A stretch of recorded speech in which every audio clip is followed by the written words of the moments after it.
अवांखे update कंदा हलूं। अहम ख़बर है गमट मां फारूकी पाड़े में पसंद पड़ने ता हथियार बंदनी फायरिंग कई वही है। नौजवान मारिजी वियो है।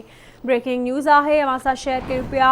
गमट मां फारूकी पाड़े में पसंद के पड़ने ता हथियार बंदन फायरिंग करे नौजवान के क़त्ल करे छॾियो है। फायरिंग में नौजवान बख्त ख़ास केली ज़ख्मी थी पियो है। खेस गिम्स अस्पताल मुंतकिल कयो वियो है।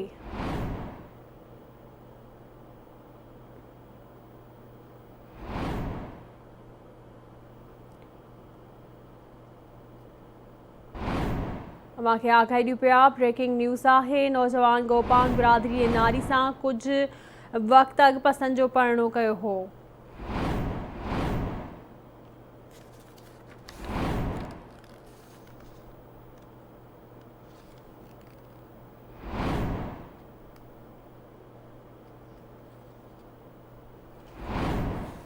अवांखे अपडेट कयूं पिया। गमट मां फारूकी पाड़े में पसंद जे परणे ता हथियार बंदनी फायरिंग में नौजवान मारिजी वियो है।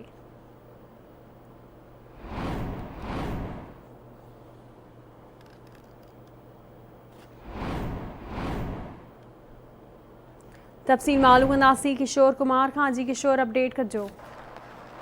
जी तव्हांखे ॿुधाईंदो न त अॼु हथियार बंदनि पारां फारूकी मोहल्ला में बख़्तली सियाल खे फायरिंग करे जेको आहे उन ज़ख़्मनि जा सूरन सां हुनखे जेको फौत थी वियो आहे। ॿियो तव्हांखे ॿुधाईंदो न त कुझु महीना अॻु हिन साइमा गोपांग नाले हिकिड़ी छोकिरी जंहिंसां हिन प्यार जो परणो कयो। तंहिंखां पोइ जेको आहे जवाबदारनि उनखे जेको आहे सो गोलियूं हणी जेको आहे क़त्ल कयो आहे। अहिड़ो इल्ज़ाम पिणु जेको आहे वारसनि आयो आहे। ॿियो तव्हांखे ॿुधाईंदो न त हिनमहिल टाइम जेको आहे अहिड़े वाक़े जो केस बि दाख़िल न थी सघियो आहे।